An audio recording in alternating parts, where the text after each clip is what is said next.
As the fall comes, we can accept only one more thing coming, and it's not my wife. Network television. Here we are with episode 3 of Fargo season 4, Raddoppiarlo. Alright, so what'd you think about this episode? More setup, or are we finally getting to the punchline, so to speak? Well, this was another setup episode. I did enjoy this episode mostly. There's a couple scenes in the show that I was like, you could have cut this out, or this could have been changed. I did enjoy it on the whole. I think there's some really good moments, but I did look up, and I think there might be actually 11 episodes this season. So It's usually 10 or something? Okay. there's usually always 10, so that would make sense. Maybe he wanted just another episode of build-up, but we're getting dangerously close to blue balls here, I feel like. Well, not only that, so far, like I brought up in a previous episode, all the episodes thus far are at least an hour in length.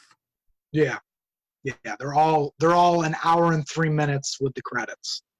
So you're getting a big chunk of time here. If you obviously know Hawley wrote a lot. There's a lot of material here. So Yes. how did you feel about the episode? It was fine. Basically on par with the previous ones.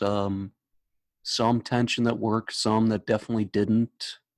Great cinematography. We get to learn a little bit more about Rabbi, the Irish-Italian mobster. Yeah, I didn't look it up, but I'm wondering if they had the same cinematographer for all the episodes, because like the consistency is like really good. It would stand to reason. I mean, why would you change horses mid-run, you know what I mean? Right. Yeah, because a lot of times with television, they tend to have the same cinematographer work on the whole series, and yeah, we've said it before in every episode, but man, this show, it looks fucking great, and it stands out big time compared to other TV shows. It looks better than many of the movies we've reviewed on this channel. Absolutely. Very true. All right, so let's get down to the episode. We begin with Timothy Oliphant, the Mormon marshal, tracking down whatever their names are, the chick from Orange is the New Black and the half Indian, half Chinese woman. Yeah. Why I say some of the tension worked, some of it didn't, is most obvious in this scene, just based on pure intuition, let alone the promotional materials.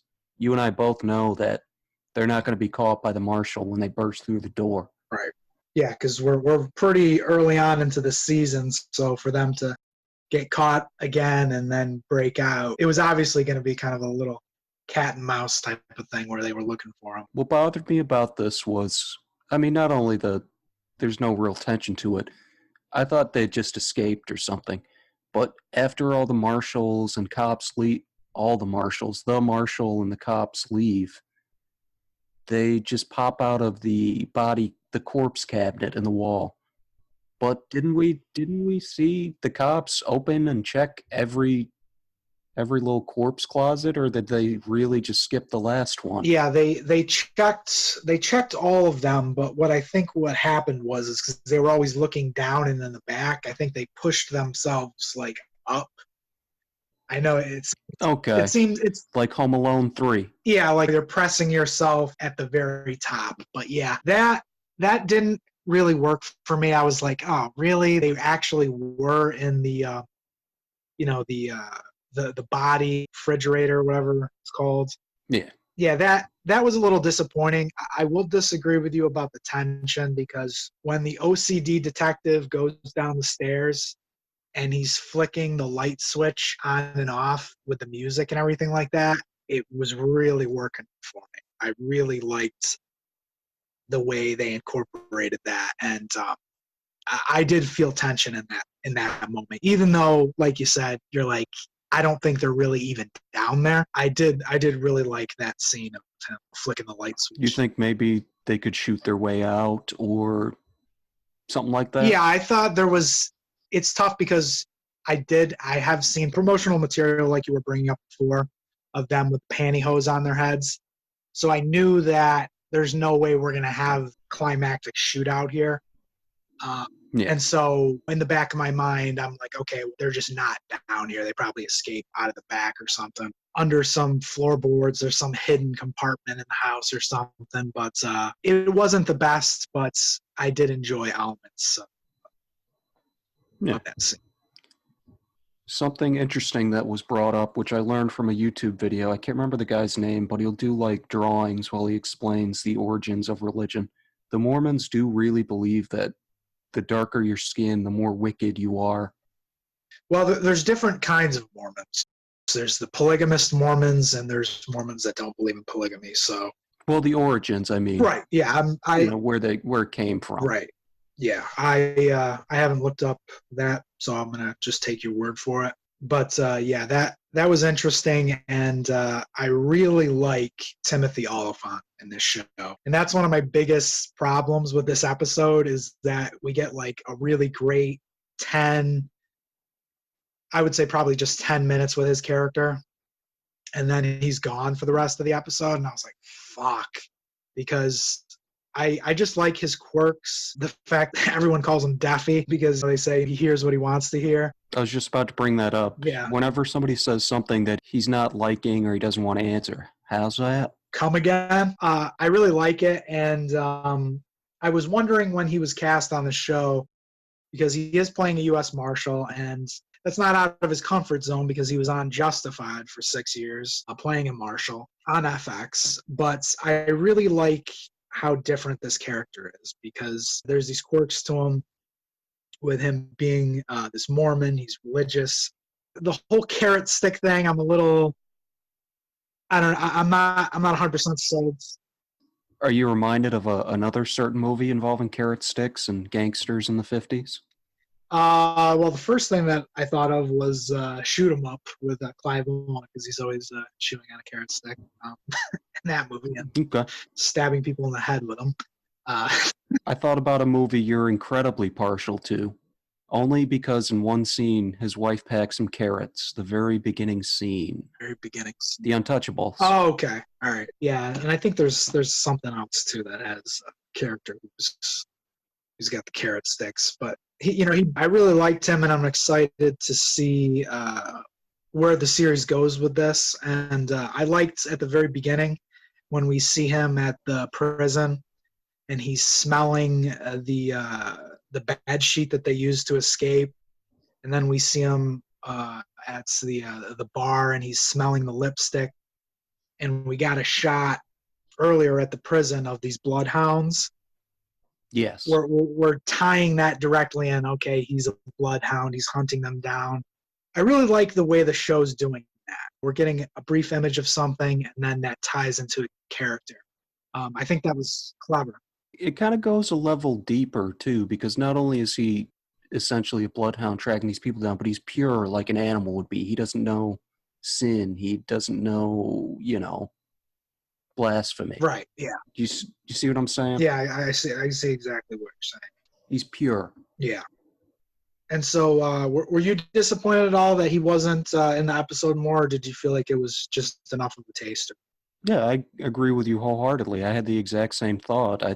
At the 30, 40, maybe 50-minute mark, I'm like, oh, wait, where was that cool Timothy Oliphant side plot that I was getting invested in? Yeah, that was disappointing. So I'm hoping we'll get more with him, obviously. And even the scene when the mother is talking about her sister, and he's like, you haven't seen your sister at all, and they're talking, just the way he stares at her, and there's really something to his character. And I like, even when he was in the car at the beginning talking to the OCD detective, he's like, you want to step outside right now? And he's like, how's that? Yeah. It's like, I don't think that would go too well for you here, buddy. No.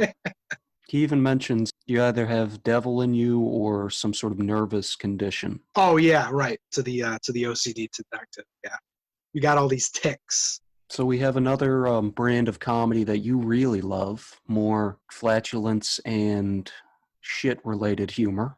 How'd you feel about that? Yeah, we brought it up the last episode. The Ipica, which is what was put in pie. I did say last episode that would give you diarrhea, and I believe you said that it would make you throw up. So we were both right. That I was disappointed that that was the payoff for the pie.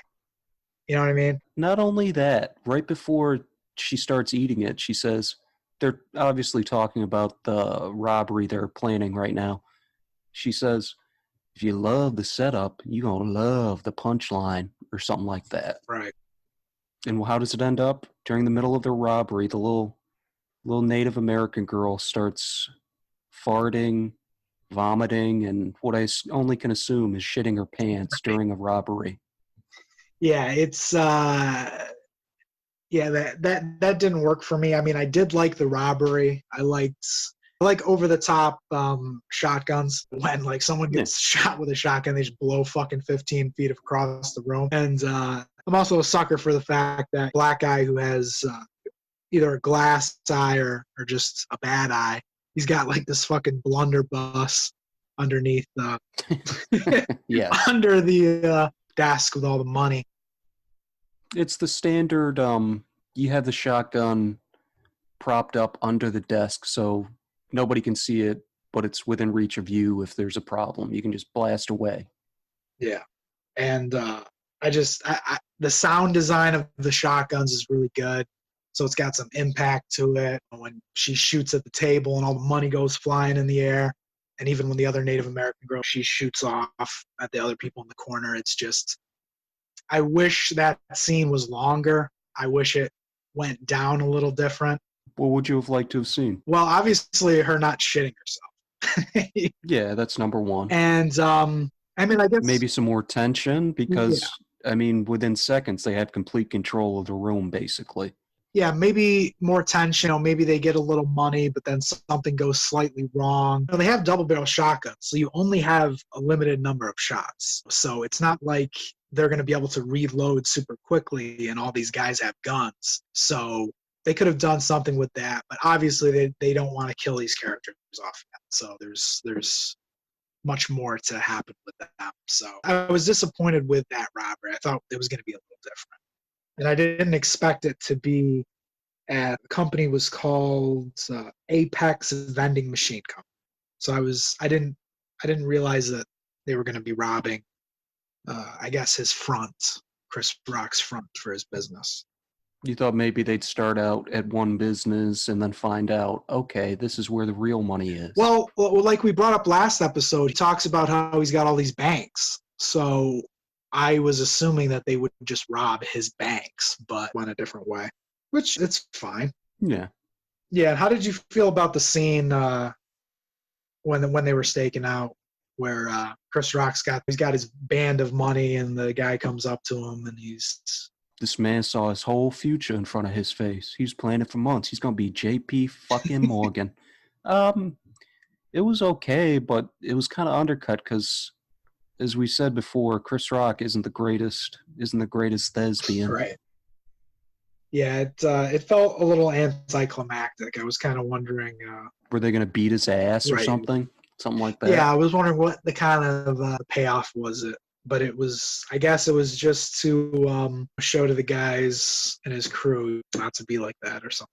Also, thematic implications, of course. Right, of him talking down on someone poor, maybe that coming back on him. Maybe that guy ends up shooting him later on in the show. Could be. We definitely had confirmation of your thoughts from last episode.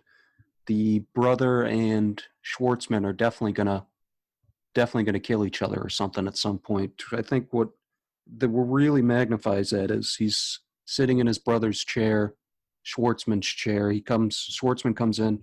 What the hell are you doing in my chair? It's too big for you. He kicks him out, and then Schwartzman sits down. It's not too big. It's just right.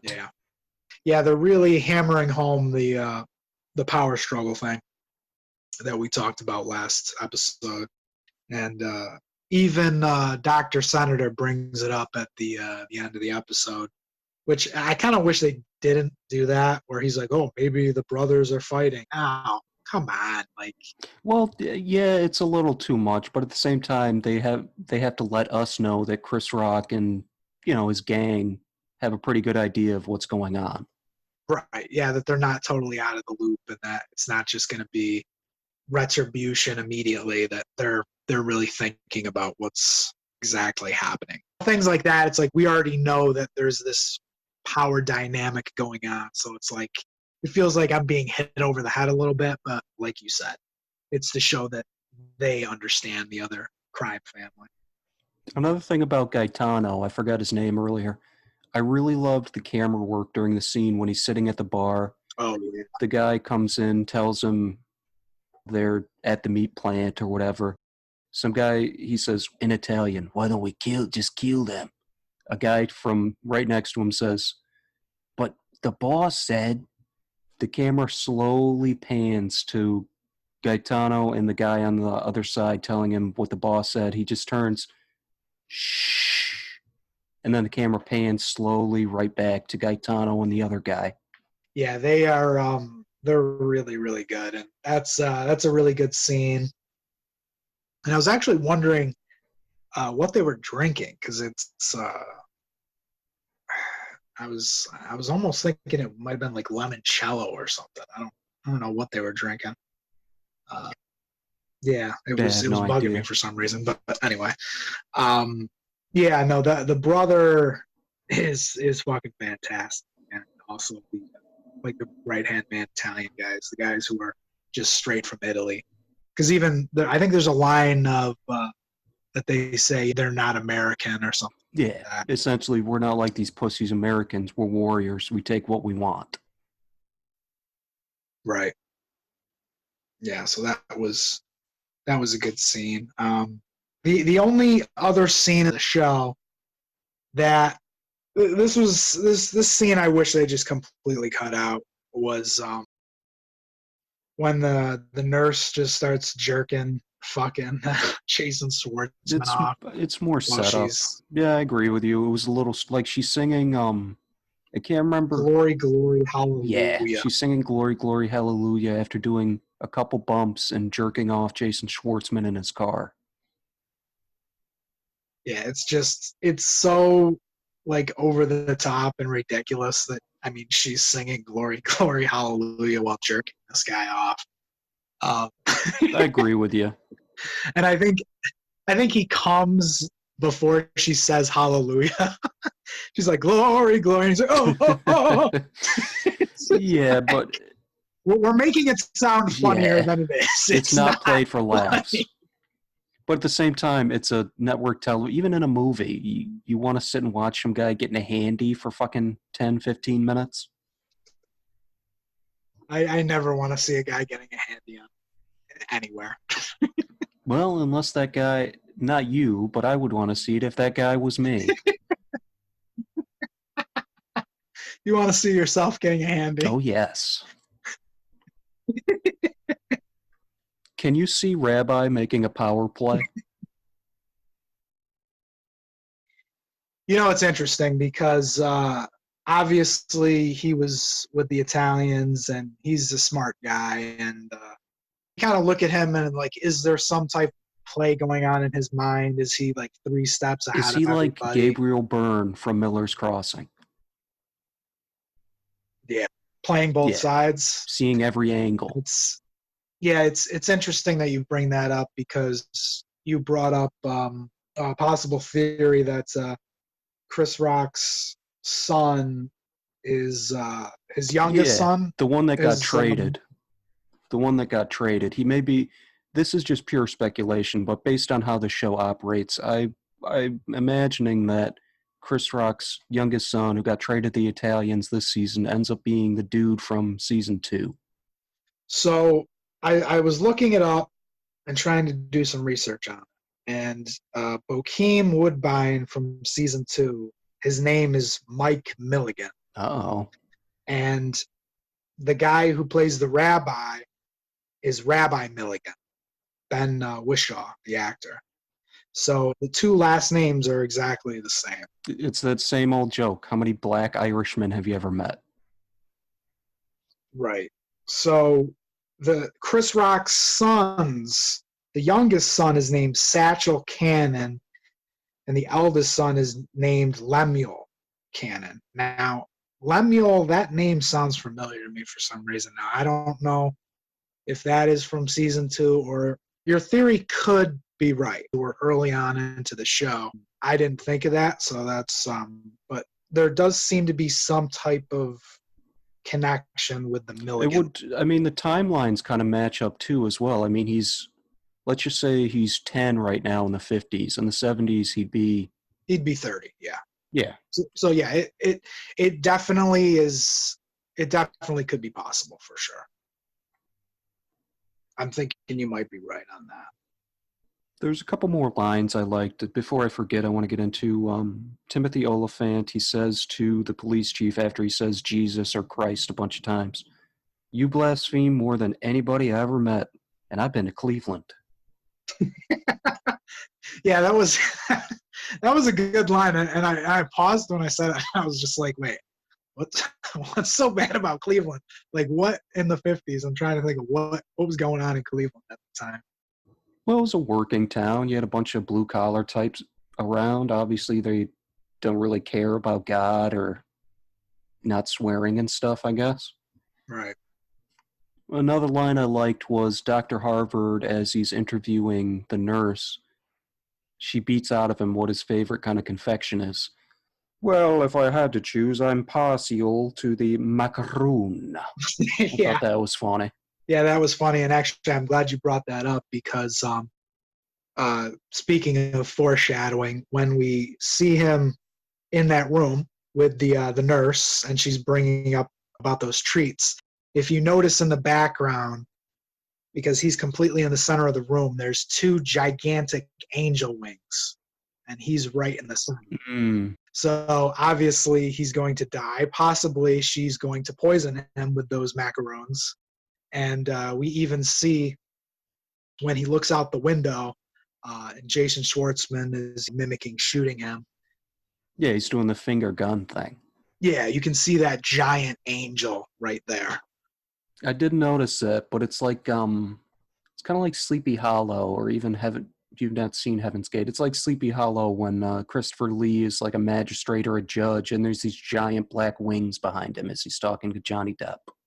Yeah, I'm a sucker for that kind of stuff in the background. I really like when shows are in focus like this, and you can see all these details because it feels very obviously put there to me. Feels like there has to be a meaning. It definitely is, probably. It's, like you said, subtle foreshadowing. If you're paying attention, you pick up on it. If not, it's just a nice set design. Yeah, I really love that stuff. There's definitely a couple lines I want to bring up. Dr. Senator is talking to Chris Rock, and this is when the guy Leon is trying to get another job. He says he'll give him a job, but driving for his son because his son is going to community college and all he wants to do is smoke reefer and do something else. But the Listen line, to jazz or something? Yeah, something like that. And Dr. Senator says to Chris Rock, he says, people thought that they could control things. That's why God created tornadoes. I really liked that line. That was a good one. What I have to say about that is, I'd be really proud if my son just wanted to smoke reefer all day and listen to jazz. Be like, attaboy! Let me go get my Miles Davis record, boy. That line to me also I feel like is foreshadowing because all of these guys feel like they're so intelligent. They're the masterminds and they think that they are in control. And so for him to say that's why God created tornadoes, and that does tie into them getting robbed, obviously. Yeah. And obviously getting into the botched assassination of Chris Rock's eldest son. Those are 2 kind of tornadoes kind of throwing everybody's plan out the window. Yeah. What did you think about the assassination attempt against his son? I don't know. It didn't really... It did what it needed to do. It got the job done, but it didn't really impress me much. Okay. That's what made me believe that maybe the rabbi had some angles, some cards to play himself. Yeah, it felt a little out of place to me because the right-hand man Italian guy his allegiance was really to the father, and he respected the father of the family. Got some anger and resentment. He's Maybe because Gaetano is also Italian and comes from Italy, he's like, all right, I'm getting on board with this guy. yeah, he sees probably more of the father in that brother than Jason Schwartzman, who seems weaker and not as organized, and he's doing lines with the nurse. Some chicken powder. Some chicken powder and handies. That'll be the name of my first album. Chicken powder and Andy's. Actually, not a bad album title. But yeah, the assassination attempt, I was just kind of like, the rabbi keeps bringing up. He brings it up multiple times to the right hand man. He's just like, you know that they're gonna just kill his son, right? They're just gonna like cut him to ribbons. This is really foolhardy. This doesn't make any sense. Yeah, and he even brings up multiple times. So boss agreed to this. It's such a bad plan. Did you think his son was gonna get killed? How did you think? What did you think was gonna happen? I thought he was, because the right-hand man pulls out his gun to fire upon him, but I didn't expect the rabbi to grab onto his arm and make sure he couldn't hit him. Right. I think maybe Gaetano, I keep mixing up whatever his name is. I think his plan was to start a war. The blacks immediately kill Jason Schwartzman. He takes up the mantle. Oh yeah, he definitely wants to run everything. Yeah. He wants chaos. Him going into the slaughterhouse from last episode. He's really trying to stir the shit. And I think it was a couple episodes ago. Well, last episode, I think Jason Schwartzman said, "Oh, he's only going to be here for a couple of days." So obviously, he is threatened by his brother. As well he should be, based on what we've seen. Yeah, yeah. What did you think about the scene with Dr. Senator and the Italian guy at the Black Diner, where he was talking about how he was in World War II? I didn't really get what the point was. What he said was he was tasked with interviewing Hermann Goering, getting him to spill his beans, basically. He did that for, if not weeks, months, handed the report to his commanding officer. Commanding officer just throws in the trash. Well, I just wanted to ruffle his feathers because how mad he would be having to answer to a Negro. Yeah, yeah. He said he wrote 400 pages, and I think he said something about headings or some type of Notes. index. Yeah. I think the whole point of that was what he says right after, which is, our word is as good as yours, so you got to honor the deal. That was kind of, I think, the whole point of that story. I thought it was an interesting story. Yeah, it was fine. Dr. Senator, he has a lot of intensity to him, and I think chances are, obviously they wanted a name with someone like Chris Rock, but I think... You think maybe Dr. Senator, if not for needing a name to lead the charge, they would have had Dr. Senator be whatever canon? Yeah, 100%. I think he would have been the lead of the family, because almost every time you see Chris Rock, it's kind of them together and they're speaking together. So I don't know if they kind of split that character in two, maybe not, but it just, Dr. Senator, he has a real intensity to him, and I think I like Chris Rock in the show, as I've said, but the more I see of Dr. Senator, he stands out just way more to me. I've seen him in some other things, but I can't remember right now. I'm betting TV or bit parts in movies, but yeah, he's a very good, very talented, good actor. Whatever his name is, no offense to him. Yeah, I'm not familiar with him. I'm sure I've seen him in other stuff, but he really stands out here. I think given a good part, a lot of good dialogue to chew on. The only thing that I did want to bring up was there is this reoccurring kind of, with the last couple episodes, of a supernatural type quality. I don't know if you picked up on this. I didn't in the last episode, but I watched somebody talk about it. There's a shadow monster in the show. Did you see it? I did not. I recall the native girl talking about how her father would see like a shadow, would see a shadow chasing him or something. She says my daddy had two shadows. One, one for One me, was his own, one was the devil. one for the devil. Yeah, and in the last episode, I didn't notice this, but if you freeze it when the nurse is walking across the street, there's this almost Slender Man looking being in the middle of the road, and it disappears. Which obviously, if you've seen other seasons of Fargo, there's always something weird going on. Season 2 had the alien UFO Aliens. thing. Yeah, Yeah. I can't remember what season 3 and 1 had, but they had something weird in it too. I've been focusing, but that was pointed out to me last week. But then, like you said, the line about dad had two shadows. So I'm wondering where they're going to go with that. It's interesting. I like that they do kind of weird stuff like that and add that. For some people, they may think, okay, this is unnecessary, but I like that this world supposedly there's something kind of otherworldly kind of going on too. Yeah.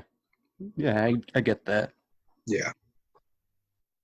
So, is anything else you want to talk about or you want to bring up in the episode?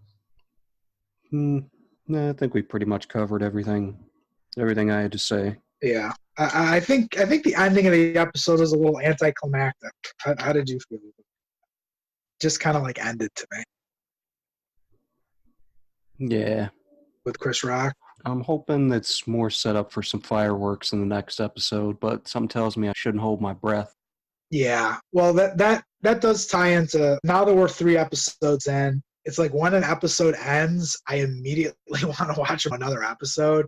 I don't know if I'm just so preconditioned to binge watching now because I've been doing it for so many years, or if it's just the changing in television from this is a serial show. Back in the day, everything was basically procedurals.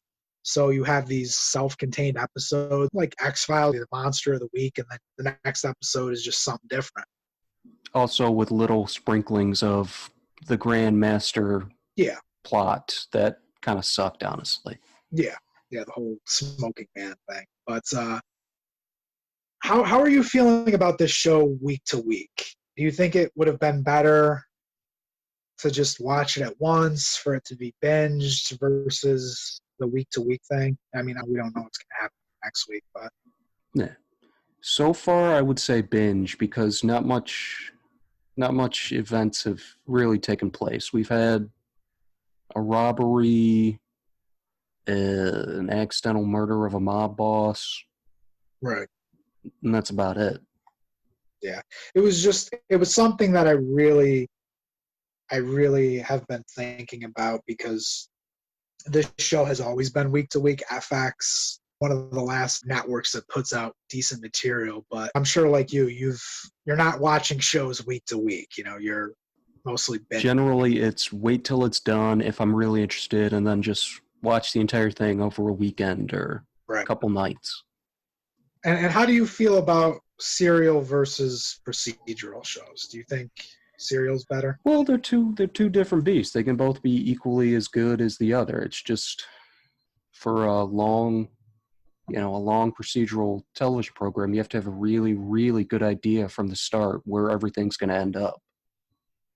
The serial style, you just have to have one really great story, and then, like this show does, if you want, you can throw little nods to the other seasons in as well.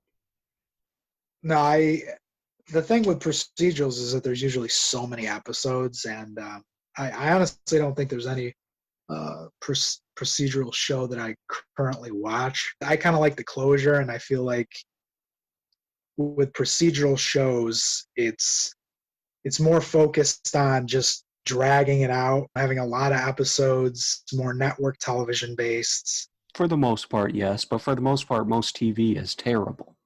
Like, let's say you can compare this show to something like Breaking Bad. I'd say they're pretty equal standing as far as production and writing go.